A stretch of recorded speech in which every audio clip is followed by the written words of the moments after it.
Senior Advisor of African Nova Scotian Affairs Integration Office with the Office of Diversity and Inclusion for HRM. And I will be your MC for this special day. I'm going to give you a welcome to the territory from a settler's perspective today. It goes beyond a statement. It's a recognition of where we are. It is our role as settlers to do a land acknowledgement because we are guests here. It's our responsibility to thank our Mi'kmaq brothers and sisters, our community, our elders, for allowing us to be here in Nova Scotia to share in this territory. This territory was never given to us. This territory which did not involve the surrender of lands, and this territory that we are all welcome to share.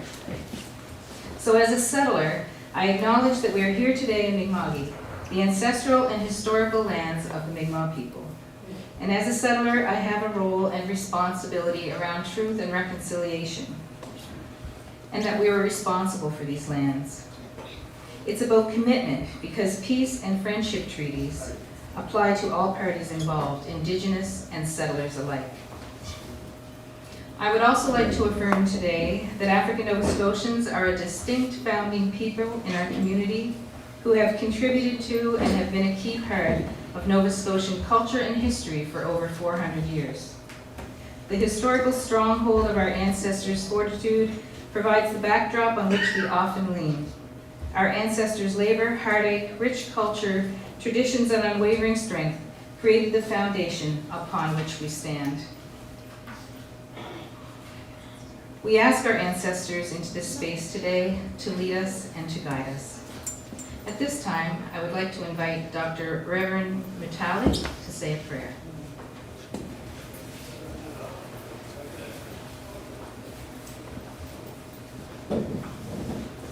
Thank you, Madam MC, and thank you everyone for coming. What a great opportunity to celebrate together. Let's pray.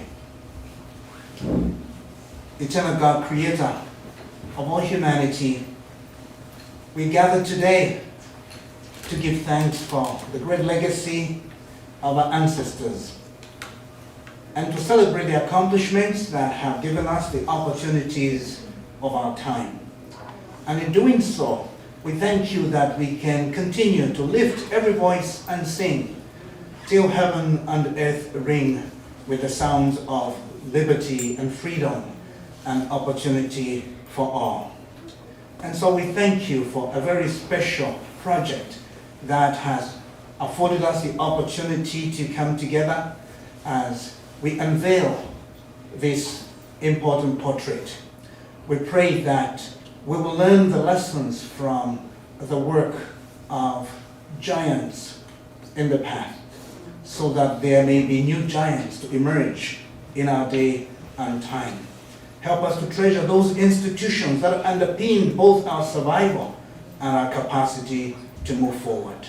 So be present among us, eternal God, in the same way that you were present with the people of God who gathered in the AME church so far back then, and continue to keep our faith on the path, we pray, lest our hearts stray from the places where our God we made you.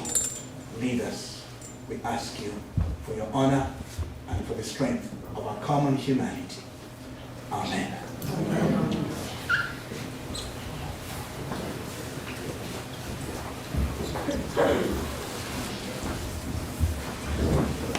Thank you, Reverend Mutali. For those that are able, please rise to sing Lift Every Voice.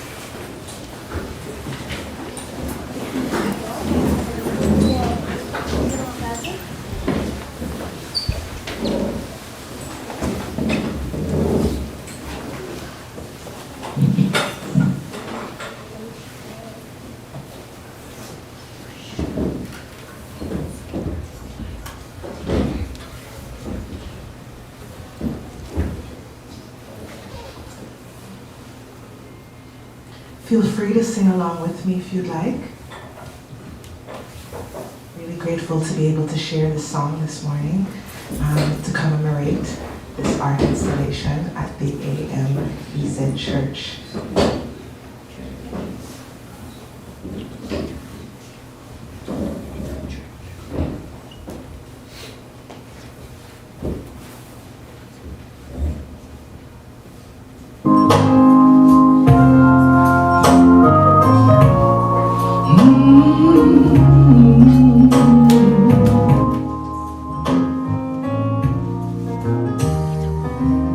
Oh, yeah, yeah. Lift every voice and sing till earth and heaven ring. We're going to take that again from the beginning. We invite the presence of the Lord in this place today. He's going to take control.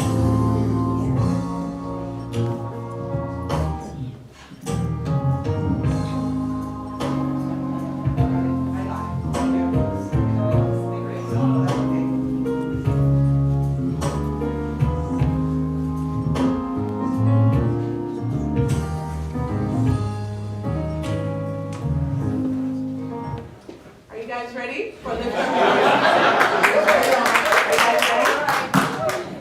And we invite the presence of the Lord in here today. And we're going to start it off. He's giving us an opportunity to start it really strong. Are you guys going to sing with me? All right, let's do it.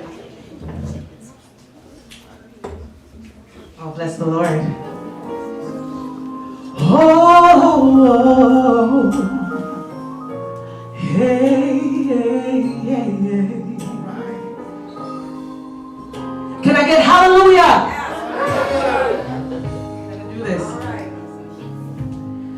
Lift every voice and sing till earth and heaven ring. Ring with the harmony of liberty. Let our rejoicing rise high as the listening skies. Let it resound loud as the rolling sea. This is our part now, guys. Sing a song full of the faith that the dark past has taught us. Sing a song full of the hope that the present has brought us. Facing the rising sun of our new day begun. Let us march on till victory is won. God of our willing, God of our winning, God of our silent tears, thou who hast brought us thus far along the way, thou who hast by thy might led us into the light. Keep us forever on the path we pray. I want to hear your voices raised in this space. Come on now. Sing a song full of the faith that the dark past has taught us. And sing a song full of the hope that the present has brought us. Facing the rising sun of our new day begun. Let us march on till victory is won. And God of our winning, oh God of our silent tears, thou who hast brought us thus far along the way, thou who hast by thy might led us into the light. Keep us forever on the path we pray. And sing a song full of the faith that the dark past has brought us. Sing a song full of the hope that the present has brought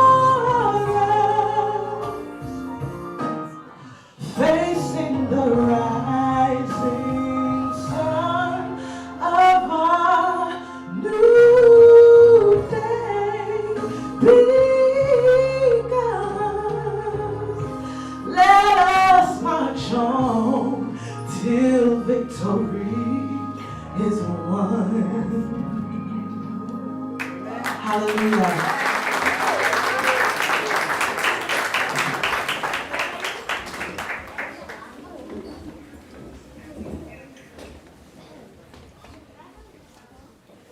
Wow, thank you so much, Jamila. Can we have another round of applause for Jamila?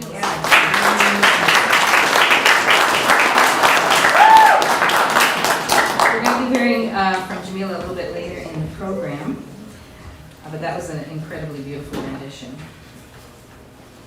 So I'm just going to give you a little bit of history on the project. When researching and conducting community engagement to replace Swiggle Park in 2019, HRM staff were informed by the North End Business Association and others that the African Methodist Episcopal Zion Church occupied the corner of Gottingen and Falkland Street from 1846 to 1955. Once staff learned about the rich history, culture, and impact of the church in Halifax's North End African Nova Scotian community, and they began to look for ways to commemorate the church. In June of 2021, the HRM issued a call for artists to create artwork for an interpretive panel to commemorate the legacy of the Emmy Zion Church. Charlie Marvin, a local African Nova Scotian artist, was selected by a jury of peers and a local community member to develop the commemorative artwork. Mr. Marvin created a concept for the artwork and presented it at a community engagement session in the North Memorial Library in March of 2022. Those present were excited by the concept artwork and endorsed the project. Since March, Charlie Marvin completed his amazing artwork and organized the installation of the interpretive panel with HRM staff. Today, we get to celebrate both Charlie Marvin's work and the rich history of the African Methodist Episcopal Zion Church. Now a little bit about the artist. Charlie Marvin is a creator and interpreter from Halifax. He's been working in the digital marketing and advertising sector as a programmer and as a designer for over 15 years. He is the founder of Marvelous Design and the Make It Endure organization, otherwise known as MADE. He's highly driven, multi-talented. He's an artist, a designer, and a web developer with a passion for creating fun and unique experiences. Please join me in welcoming Charlie Marvin.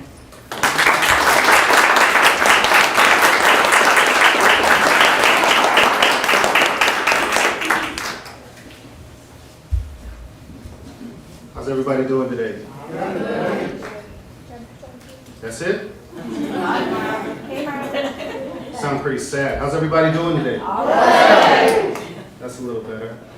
Thank you guys for having me here today and to be able to present this artwork to the community. Thank you to HRM for just always working with me, and over the years we've done a lot of really cool art projects, and now we get to add this one to the list. And this one I feel is a really important one because upon getting the project and learning about the history of the AME Zion Church, I was a bit upset at first because there's some very rich history there and connections to some very prominent figures, namely Marcus Garvey. He had a visit here at the church and around the province at the different branches of the church. And the speech that he delivered while in the province inspired the song that Bob Marley wrote, the Redemption Song. And when I heard these things, I was a little upset because why didn't I know these things before? I grew up right down the street from this, and I feel this is a very important piece of my community's heritage. So upon getting the project, I tried to figure out a way to make sure that this didn't happen for future generations, that someone later on down the road wouldn't say, why didn't I know these things? How come nobody told me? And so that was the birth of Glipix. And for those that don't know, Glipix is an app that will allow people to enjoy art installations like this, but in a more in-depth way through interactive media by using their smartphones and other devices, which will allow them to experience the story in a more immersive way, and a way that's also engaging and entertaining for people. So this was the first installation and experience for the Glyphics Gallery that we're putting together. The Viola Desmond project that's across the street is the second, even though it came first, but this project was installed first, but this project was the one that started everything. And like I said, I never again wanted this important cultural information to be lost or forgotten. Not just with this, but I figured, through Glyphics, we could adapt this concept to all cultures and all groups, because there's so many different impactful and inspiring stories that are out there that are important to those particular people, and it allows us, not just to focus on the history books that we have in school, which only have so much, that you can fit within their pages anyway. Through digital, the limitations are endless, right? There's no amount of space that you can fill. So that was the mission we began to go on with this, and we started to think, how could we take this information and come up with an idea that, or an art piece that was going to stand out, knowing that it was just going to be on one of these HRM interpretive panels, which for those who may not be familiar, you've got the two posts and you've got the sign and, some information with some pictures on it. And for our particular project, we were given the space to show the art piece kind of in the center at the top. And, as a canvas, that's how I look at these things. What was the best way that we could, or what was the best thing that we could create that would stand out and really catch people's eyes and attention, and really bring them into this story and give them this information. And what we came up with was, actually, before I even get into that, let me present to you a window to Zion artwork. So that'll play, you guys will get to see how it looks and everything. And also, once we finish the presentation here today, anyone interested, we've got hot chocolate back there provided by the Hot Cocoa Boys? Yeah. Hot Cocoa, you guys in the building? Where you at? Give it up for the Hot Cocoa Boys.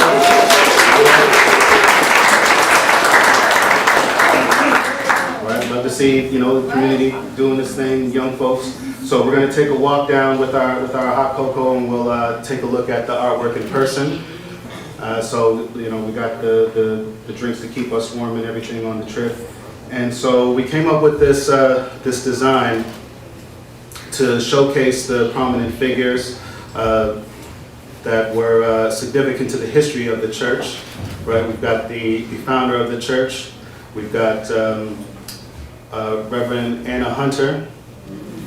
Right, who the lovely Dr. Strong provided the photos for. So she's going to be saying some words a little later. So it was great to meet with her and to engage and learn some of the history that was a little bit beyond what we were able to gather in the beginning of the project. So Henry Sylvester Williams, who was another prominent figure here in the city, and was I don't want to get my information mistaken, so I'll just kind of paraphrase from what I remember. I've been, scrambling around the last couple of weeks with a bunch of other projects, so things are kind of blending in a little bit. But Henry Sylvester Williams, he was a student here at Dow, and he began, I believe, the Pan-African Initiative, which was later carried on with Marcus Garvey. And for those who know that history. And like I mentioned earlier, Mr. Garvey was here to present and give speeches, which influenced a lot of further history, which I won't go into. That's for another Glyphics project. Save that for the next presentation. And that, like I said, inspired Bob Marley to do his redemption song. And so it was clear, we wanted to do something that connected to the church, and also, like I said, the other experience that we have, which is coming soon, which is an animation, just to give you a little bit of a heads up. So we've done plenty of work over the last year around that. Actually, it's been even longer than a year now. So we got a lot of work done, and hopefully we can deliver that to everybody soon. But the initial artwork that you see outside, we have the stained glass window design, which again would allow us to showcase all the different elements of the church. It was said that the church had the best choir in the city at the time, and also the windows were, you know, just extravagant with the beautiful artwork that was in them. And unfortunately, I believe it was during the Halifax explosion where they were knocked out and the building was damaged, which led to the renovations that were to come afterwards. And so the other thing that was really special about this project is that towards the end, inspiration struck, and I had the idea of making the artwork transparent. So that was a fun bit because, you know, again, once you're that far along, it's really hard to make changes. But I'm really grateful to the team at HRM who were supportive in the idea and allowed us to kind of explore this sort of new vision that we had and see it all the way through to the end, and the results are just phenomenal. It came out better than I could have imagined. The effect, once the sun hits it, it's just, you know, it's incredible. So everyone will get to see that. And what we effectively accomplished was taking a simple art panel or information panel and actually converting the panel itself into an art installation. So, yeah, so I believe, I don't know if any of these have been done. Kate, maybe you can confirm that or not, but yeah, definitely a first of its kind, I believe. So yeah, so we're just out here, you know, innovating and starting all kinds of trends. So hopefully we can see more fun and innovative projects like this throughout the city. Olympics is definitely going to be there to continue creating projects and trying to share the history and tell all the amazing stories that we have within our region. And yeah, so I'll just say once again, thank you to HRM and everybody who was involved in this project, bringing it together. Thank you to the community. You guys are the ones I do it for. You're the ones I represent when I put these projects together and come up with these designs, and hopefully we can keep doing more and more and more. So.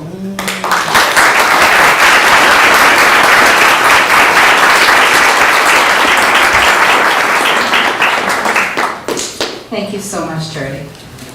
Now we will have a few words from Dr. Julius Garvey.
On the life and legacy of his father, Marcus Garvey.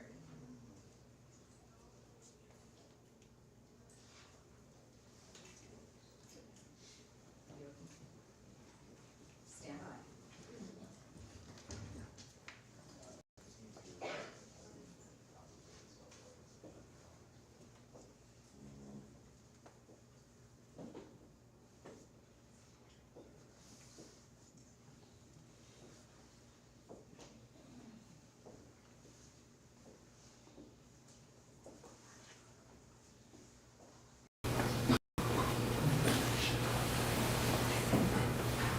If you need a few more minutes, we can ask Jamila to come back. There we go. Thank you. What's an event without a little technical? Of course. Yes.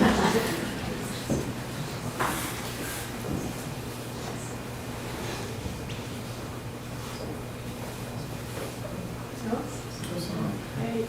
All the sounds on the Sound of words. on the music. Oh, that's not coming in from the music?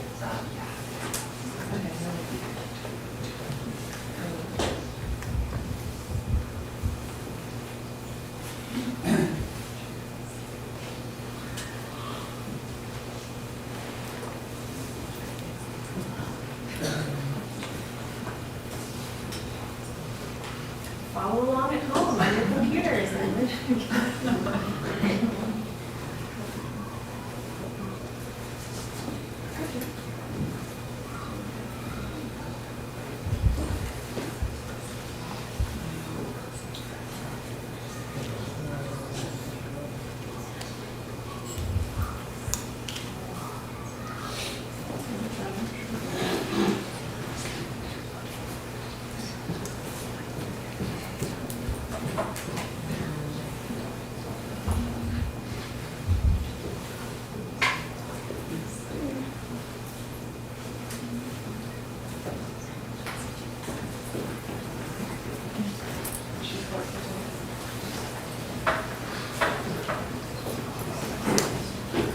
I'm just going to ask the crowd while we're getting everything set up. So now that you guys have heard about Blippix, you guys have seen the different projects and things that we're trying to do.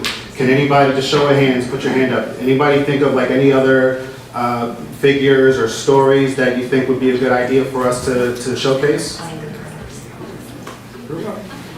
Boston King. What was that? Boston King. Boston King? Okay, okay. I hope we're writing these down.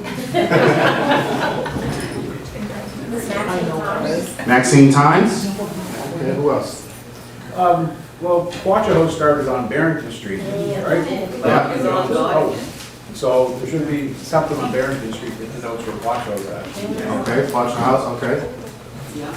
Rocky Jones, just, all kinds to deal with there, for sure. Wonderful stories. Anybody else? Almost a contemporary of the A&E time, the Reverend Richard Preston. Richard Preston, okay. These are all wonderful stories. Mr. Buddy Day. Mr. Buddy Day. Berlin Oliver. What was it? Berlin Oliver. Berlin Oliver. Portia White. It's Portia White. Gimble Sickles, Color Me Free. Say it again. Gimble Sickles, Gimbal Sickles. Color Me Free. Color Me Free. First known slave to PEI, 1785. First known slave to PEI. And what was it, 1785? And we have all the material, we just need your good handiwork. That's right, that's right. So I'm getting ideas and inspiration. Like I said, it's from the community right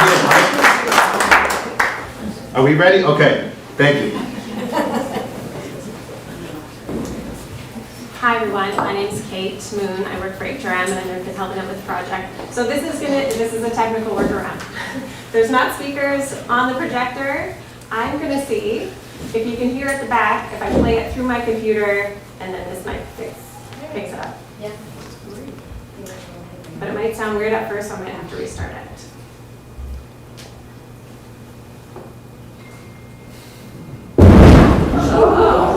Sorry, it's the blasting that's happening across the street. I thought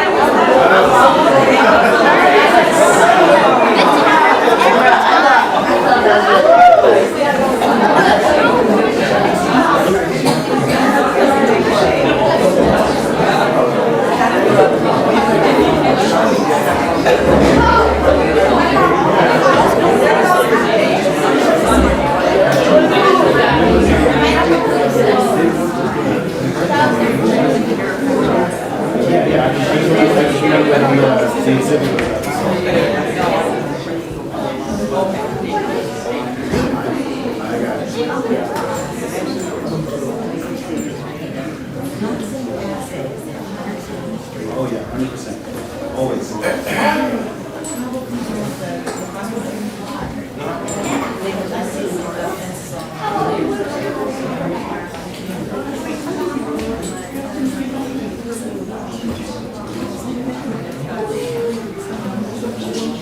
I disconnected it visually.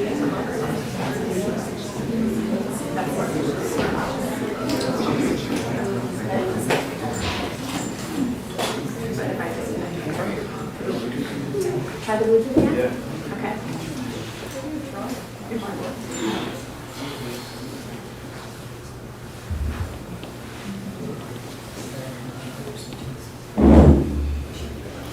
So if you guys got any more ideas, you can go on the Glipix website, glipix.com, and post, just enter them in there, and we'll get them. We're gonna tally them all up, and then hopefully, eventually, we'll make all these different projects and tell all these different stories.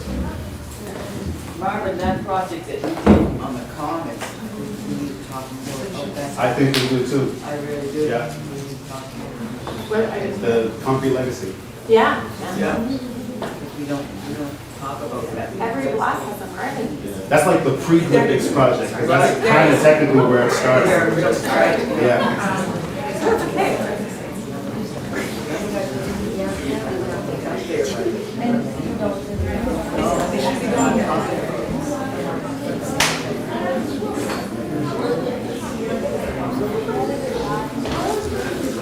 Is there a problem?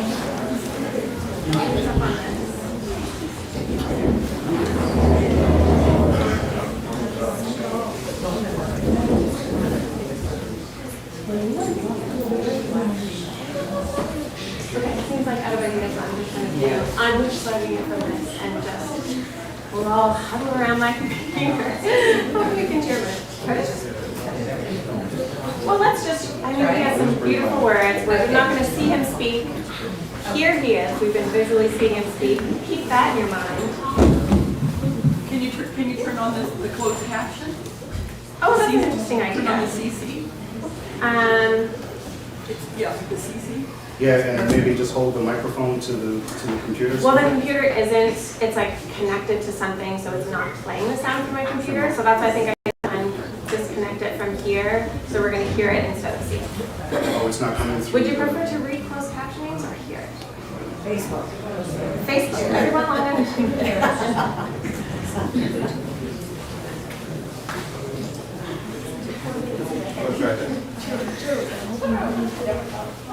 It's indeed very satisfying to participate with you in celebrating I'm sorry, I'm going to start it from the beginning. Hello, everyone.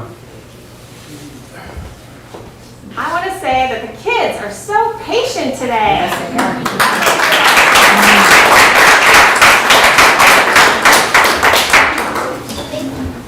Long awaited. Thank you everyone for your patience. Here we go. Oh, don't do that. Hello, everyone. It's indeed very satisfying to participate with you in celebrating African Heritage Month. The theme is Seas of Struggle, which is a reference to the evils of the transatlantic slave trade and our resilience and determination to survive, free ourselves, and prosper despite the continuing obstacles. We recall Carter G. Woodson, who founded Negro History Week in 1926 in the U.S. It was first celebrated in Canada in 1950. We also recall Richard Allen and Absalom Jones, who walked away from the racism of white Methodism and with self-affirmation, self-reliance, and self-determination, founded the African Methodist Episcopal Church in 1816 in Philadelphia. It was a model of African institution building, and it was also involved in education and economic development, like its successor in Halifax. My father, in 1937, spoke at this church, which meant so much to many African Nova Scotian communities. His topic was the making of self. He spoke to the importance of self-reliance and self-development. This was based on an understanding of the greater self, the spiritual self, with the potential that each of us has and the responsibility to manifest those gifts as our purpose in life and to share those gifts with others, with our family, with our friends, with our community, with our nation, And indeed, that has always been the basis of African civilization, and understanding the spirit is primary, and that mind and matter are second and tertiary. The spirit is what guides the mind, and the mind is what guides the physical body in terms of its activities within the community. So he was speaking to that knowledge and that understanding of who we are as a people and who we are as individuals, and that it is our job and our duty to look into ourselves and understand our connection with our Creator, and then to manifest the gifts from our Creator. So it is indeed a pleasure for me to be here with you, because, as they say, the struggle continues, and it is just a great importance for us to understand the transformation of self that is necessary. The younger generation has to understand this. I think the older generation does. As you get older, you understand that. But the younger generation needs to be taught that the self has to be transformed, because we live in a materialistic society. So we need that transformation to really get to the depths of who we are as spiritual beings, having a physical body with a physical presence in a physical universe. So it's indeed my pleasure to be here with you to share this period in terms of the celebration of the African presence in Halifax, in Nova Scotia, in Canada, and indeed in the world. Thank you so much. Peace and blessings.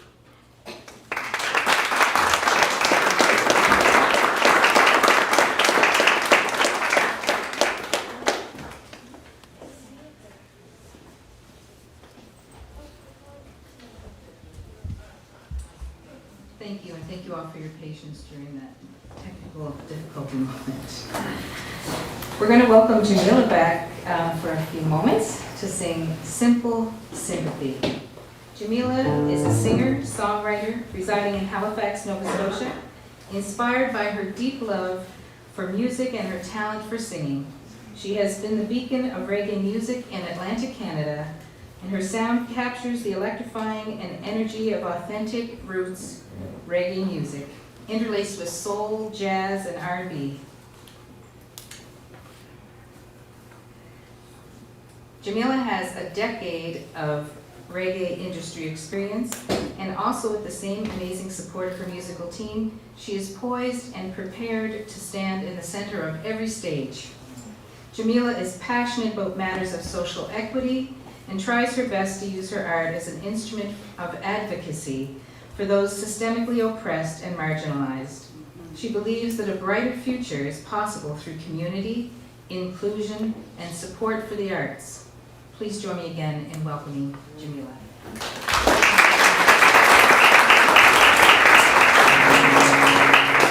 Yes, before I start, thank you so much for that wonderful introduction, Tamar. It must be a little bit of an anticlimax because the bio says so much about reggae music, but it won't be reggae music that we'll be performing today. Thanks again for your patience throughout the technical difficulties, and I think we're gonna be good with this one. There's no Bluetooth speakers. All right, so this one is called Simple Sympathy, and the words were written by Adrian Dunn, and we've been performing this song for several years, and it kind of speaks about the imbalances in our social society and how just saying sorry sometimes is not enough. You know, the words devoid of action is meaningless. So enjoy this song. Thank you.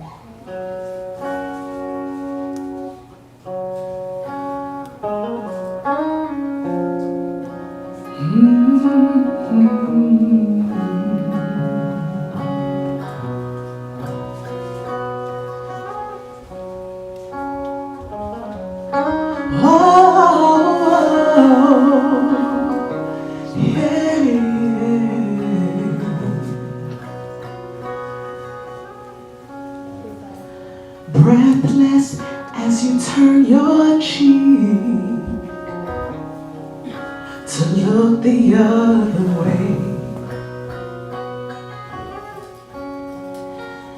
They speak to make you weak. It kills you when they say we're all just humans after all.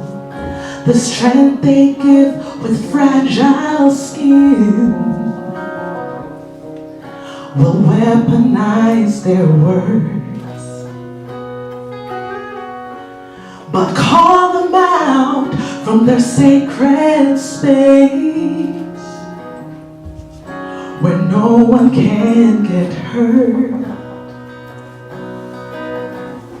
They're only privileged after all. It's not so hard to see. We're the victim of a system, but we're not the only one. A shameful remedy when they try to fix the sickness with their simple sympathy.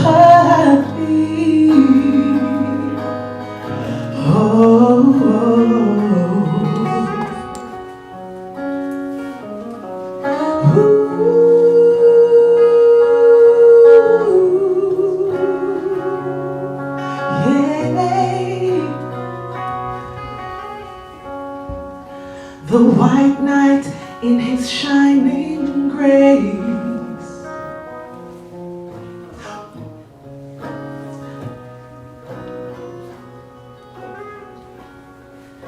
the white knight in his shining grace won't make you walk alone. Sat upon his highest state, oh, to cast another stone. He's only privileged after all. It's not so hard to see. We're the victim of the system, but we're not the only one. A shameful remedy when you try to fix the sickness with your simple sympathy. Oh, thank you.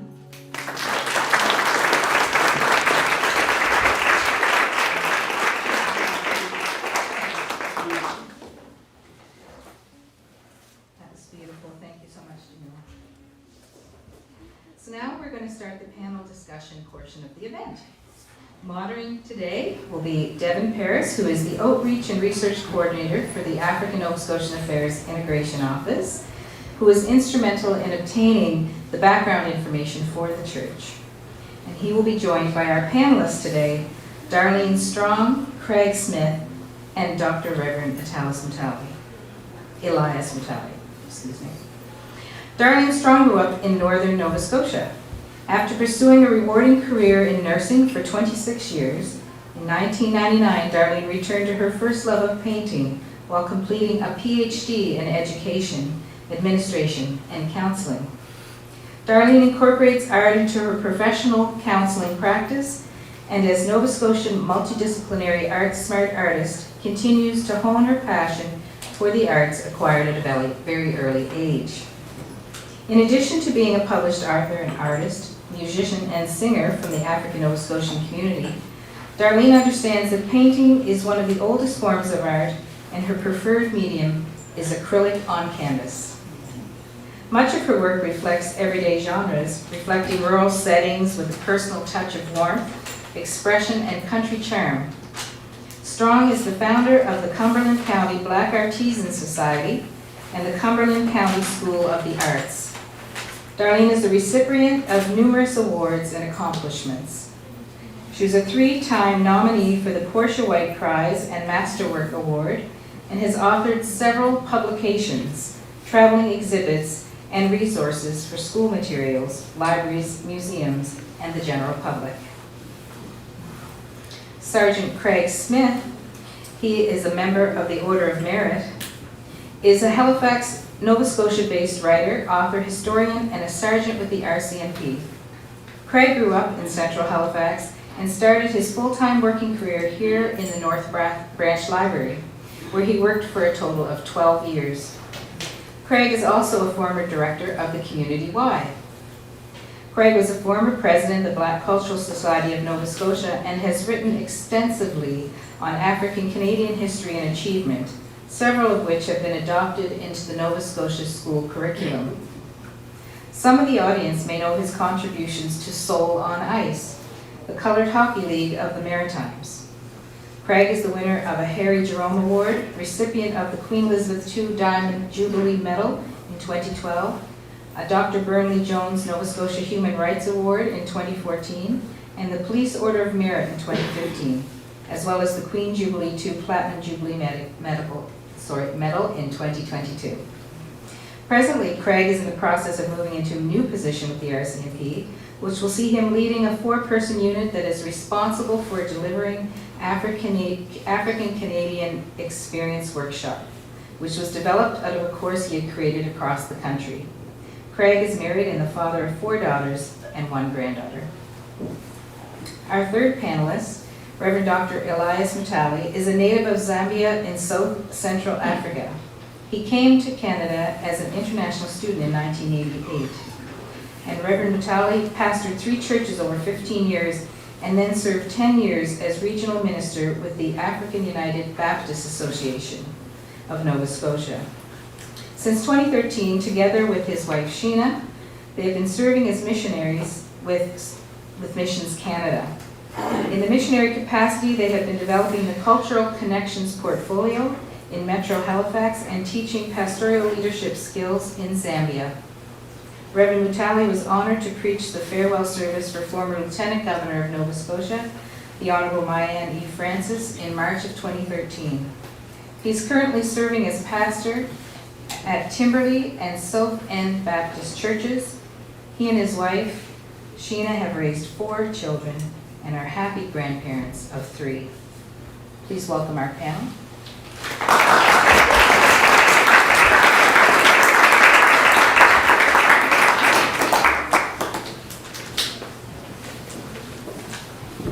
Awesome. Thank you for those introductions, Tamar, and thank you for everyone being here today. It's fantastic to see such a great turnout to celebrate both Marvin's artwork and the history and impact of the Zion Church here in Halifax. So thank you for that. Starting off for the panel here, I'm just going to ask a couple questions of our panelists, and they're just going to kind of fill in and answer those questions and talk a little bit about the history and legacy of the Zion AME Church in Halifax here today. So, starting us off, the Zion AME Church was active in North End from 1846 to 1986. Why is the church worth commemorating? So I can start us off with Reverend Mutali here. Thank you. Thank you, Devon, and thank you everyone else for this opportunity to reflect. The church, AME, that was founded here, was founded at a time when conditions for our people were absolutely barbaric. And one of the most important experiences that people of African descent had was the church. It was the place that carried safety. It was also the place that gave meaning to their experience. 2 songs capture that state of being for me very well. One of them is the great Negro spiritual, Nobody Knows the Trouble I've Seen. When you consider the conditions they were experiencing, to be able to have the ability to know and feel that the good Lord understands what nobody else would understand, places the work of the church in a place that was irreplaceable. The other side of that was, I got a shoe, you got a shoe, all God's children got a shoe. When I get to heaven, gonna put on my shoe, I'm gonna walk all over God's heaven. The hope that the church gave allowed people to survive the harsh experiences of the time. Thank you for that. And just to add on to that, growing up in this community, if you're lucky, you're taught about or you're told about the history, the vast history that we have here, right? So, for instance, I was born on Prairie Street and moved to Bauer Street at the age of 7. And from 7 to 22, I was raised on Bauer. Well, I knew because my parents told me that there was a church that once stood at the corner of Falkland and Goddardton Street. I remember a small church on Maynard Street, just in between Cornwallis and Falkland, Mr. Bunbury's church that was there. Those are the 3 churches along with Cornwallis Street that I knew that were black churches in this community. As generations go by and people get in the mode of moving quickly and moving forward and always trying to do better and faster, a lot of times we're not looking back. And that stuff gets lost. And it's important because everybody's history is important.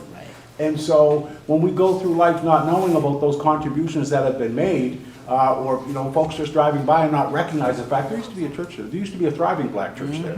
There were other pockets in this community that go up around the corner on Buddy Day. There was Gary Street Hall. Those kind of things can't be forgotten, and we need to make sure that we're celebrating them. So I see this. I see the Viola Desmond installation. I see this as only stepping stones to those other pieces that are still yet to be recognized in this community. Yeah, that's right. As African Nova Scotians, we have such a rich history, and it's nice to see that those stories are finally being told and that haven't been told for such a long time. Yeah, absolutely. Going forward here, so what stories does this commemoration raise to you and for the community in general? Okay. Well, first of all, I just want to say this is epic, and for the young people and us older people that have caught the vision, just take a minute and turn around. Here's the next generation. Take a minute and turn around at beautiful young people. And even the way the young people have presented themselves today demonstrates somebody taught them. Beautiful. I want to applaud you young people. Just absolutely beautiful.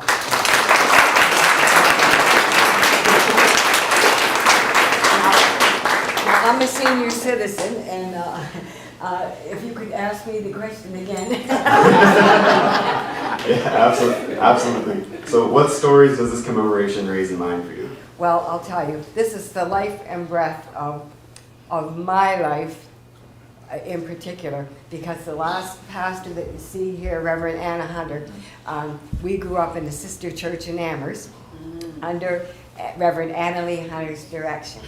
And she was tough, but we loved her and she loved us. And the thing is, they instilled in us the love of Jesus, truth, and that we could be whatever we wanted to be as long as it was honest and legal. And you have to work hard, right? And the thing is, there's a young lady that contacts me from Toronto, and I was privileged to be at the church here in Halifax.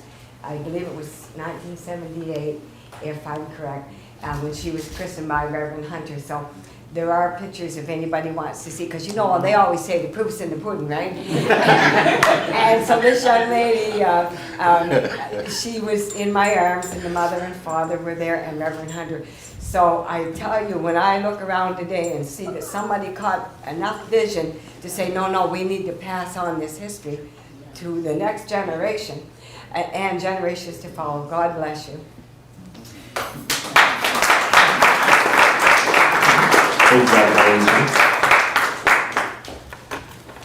The big story that it creates in my heart is the story of Marcus Garvey.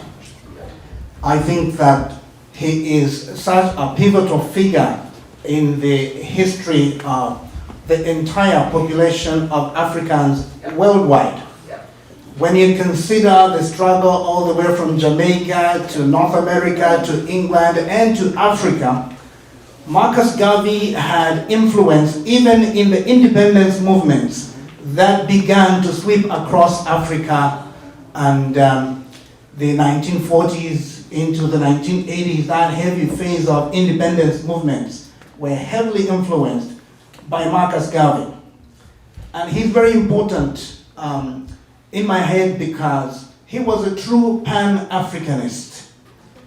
And the work of his son, who came and was saying that no history of the world is complete without the narrative of Africa's place, a prominent, dominant place, is a reminder that we all need to carry on that important fight. And part of the strength of Marcus Garvey was that his theme was both survival but also beyond survival. He was an industrialist, he was a businessman, he was a dreamer, he fought the odds, he was slandered just like every other major civil rights personality, but he never gave up, and he fought hard to create the dream. In fact, his ultimate dream was back to Africa. That will always be important to me because, you know, we were given an imposed experience. We have different lived experiences, but they were imposed on us. We don't have to accept the imposed reality, the imposed barrier that affects our oneness. We can recognize the variations and manifestations of the different types of brutalization, but we must refuse to divide our common history and our common destiny. Yes.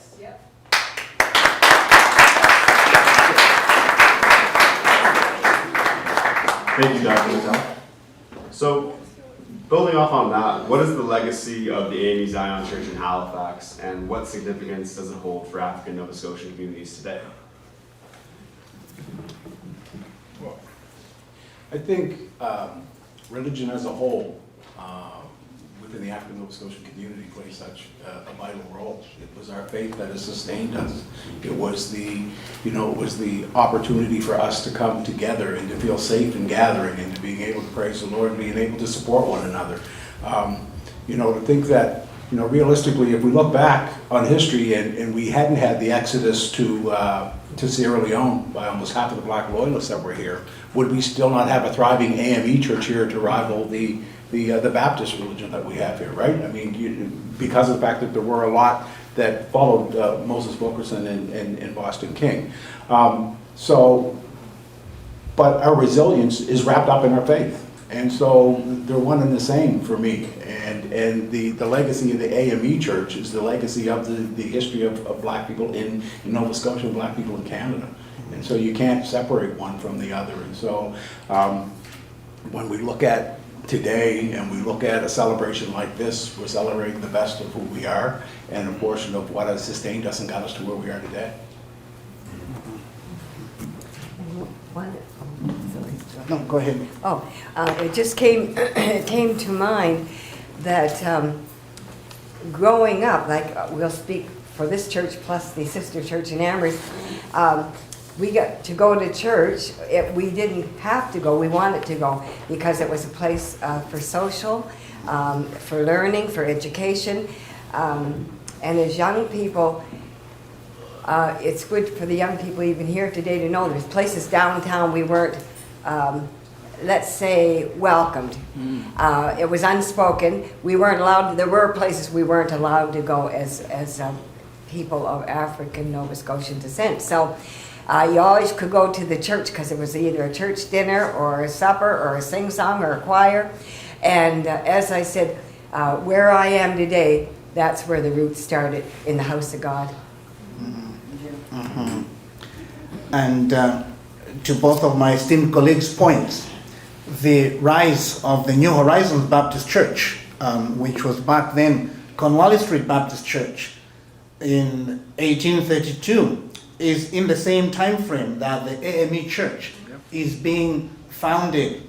I have no doubt that the AME Church would have had some influence on the strength of Richard Preston, who, when he arrived and grew up, started to build not just the then Cornwallis Street Baptist Church, but others in the province and in 1854 founded the African United Baptist Association, which has served as the longest serving institution serving people of African descent in the province. Self-sustained, self-funded, entirely community-driven. Those relationships would have been pivotal because of the barriers that they were opposing. So being able to commemorate, remember the institutions like the AMEZ Church that carried the fight back then should give us impetus to fight our fight today. As Julius Garvey said, the struggle continues. The fight is still going on. We are on a different front, but the fight is still going on. But we need to summon the strength of the past, the resilience that our ancestors had, bring it into our day and time to take us to the next step so that our children here and others yet unborn will come and inherit an even better situation because our ancestors traveled this way before and we have journeyed on, building on their shoulders.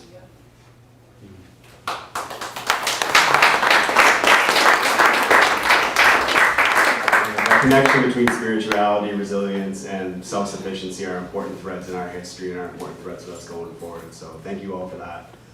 This last question here is more towards Darlene Strong, who was friends with Reverend Annalee Hunter when she was in Amherst. So what impact did Reverend Annalee Hunter make in the communities that she served? My goodness, I have it in my purse, and my sister Liz is here too. You know, and it's under the mouth of 2 or 3 witnesses, isn't it? So anyway, I have it typed up, so I will send it to you, and you can forward it to anyone that's interested, because the thing is, like I said, Reverend Hunter was awesome. And when she came here from the States as a missionary and took over the Amherst Church, and she'd go, Darlene, and I go, okay, Miss Hunter, and she'd get wound up, and I'd tell her something funny, and she'd calm down.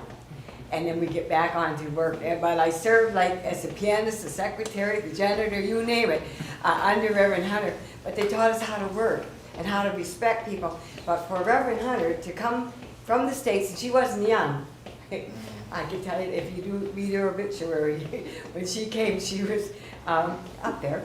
And but for a black woman to come into a white community, to build a church, to start a daycare center, she worked at the mental health clinic, and I did have to put this in, inject this, because she felt, see, she was way ahead of her time now. She might have been a senior, but she was way ahead of her time, and she felt that black children needed to be influenced by black teachers and so forth, and she was rightly so. Anyway, some of the black children got to leave school, I think it was every Wednesday and maybe every Friday, and my brother was involved, and they'd go up to the mental health clinic where she worked as a clinician, and she'd read, I thought they read to her, but she would read to them, Tom and Betty and Sue and all this. And you know what? Those kids never forget though, because you know what? She loved them.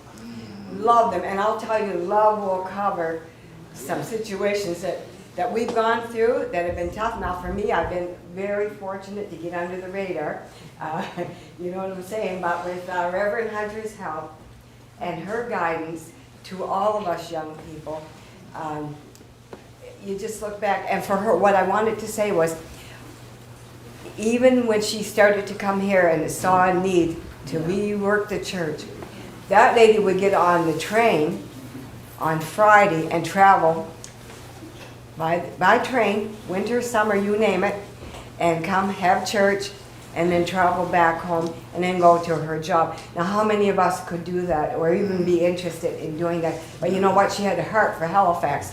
So today, we honor Reverend Annalee Hunter.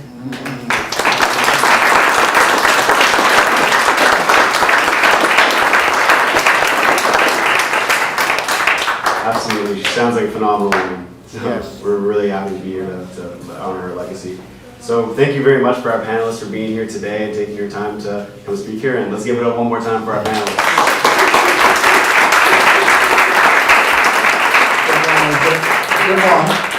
Devon, just got a couple of quick contributions to add to the Hunter legacy. Oh, absolutely, And yeah. today we have a lot of powerful female ministers like the Reverend Britton here. In the same area that Reverend Hannah ministered, it's very significant that this high-profile minister is ministering now. But look back to Reverend Hunter and the conditions of that time. Twice disadvantaged, being black and being female, and yet have that great pioneering, trailblazing spirit. And now we have success. Yes, sir.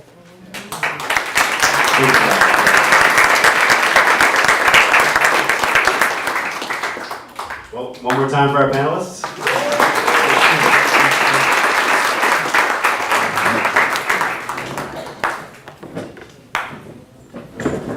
Yes, we have certainly come this far by faith.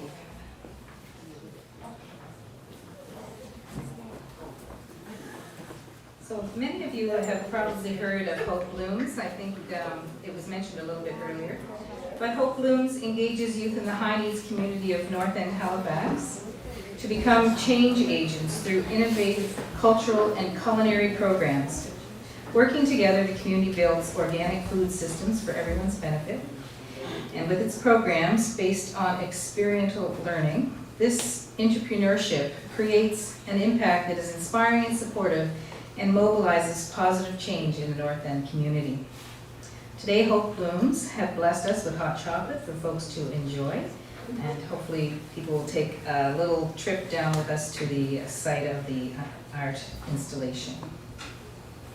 So I'd like to thank some folks for coming today before we end with Jamila's song.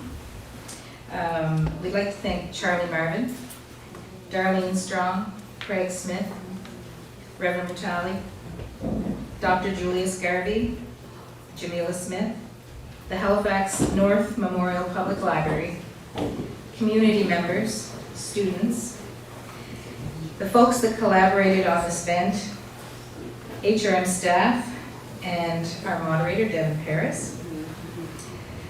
And I'm going to leave you with Jamila Smith, and I think everyone was perhaps anticipating this, but the Redemption Song. Yes. All right.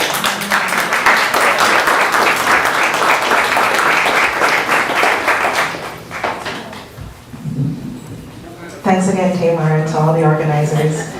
I'm going to start off to say that I consider myself extremely blessed and privileged as a Jamaican immigrant to be able to come here and fellowship and spend time and share space with my family, 3 generations removed. Right? Marcus Garvey came here on October 1st, 1937, and at Whitney Pier, Cape Breton, he read the following words: "We are going to emancipate ourselves from mental slavery, because whilst others might free the body, none but ourselves can free the mind. The mind is your only ruler, it's sovereign. The man who is not able to develop and use his mind is bound to be the slave of the other man who uses his mind." This is Redemption Song.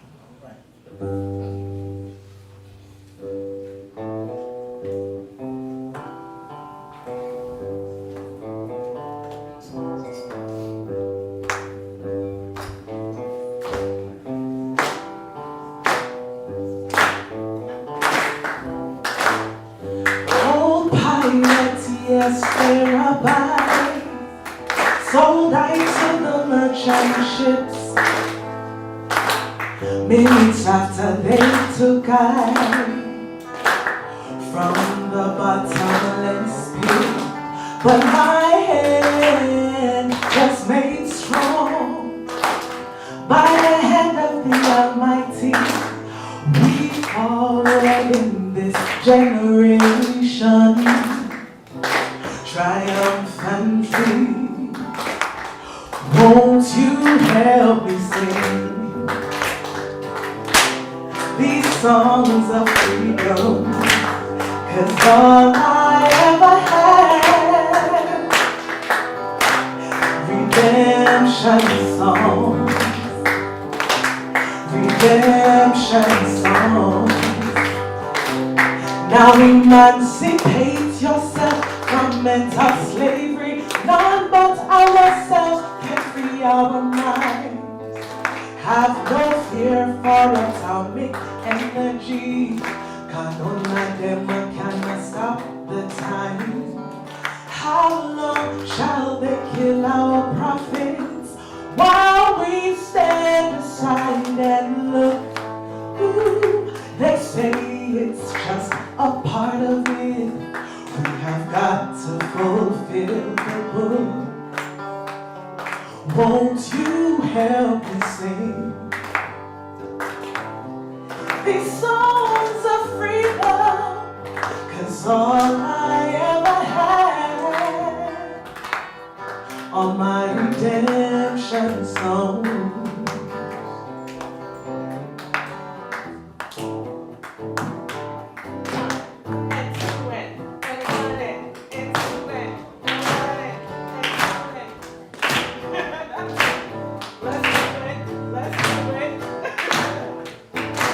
One more time. Emancipate yourself from mental slavery. None but ourselves can free our minds. Have no fear for atomic energy. Cause none of them can stop the time. How long shall they kill our prophets while we stand aside and look? Ooh, they say it's just a part of it. We have got to fulfill the book. Won't you help me sing these songs of freedom? 'Cause all I ever had are my redemption songs. Oh, my redemption songs. Oh, my redemption songs. These songs of freedom. Thank you so much, guys. Have a wonderful rest of your day. Blessings.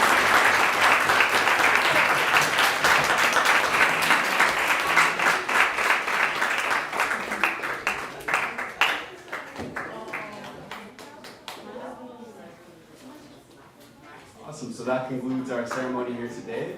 We're going to be going to do a walk down to the panel right after the ceremony here just to check out the artwork and kind of bring some people over to see Marvin's work here. So thank you again for everyone who's here to present and everyone who's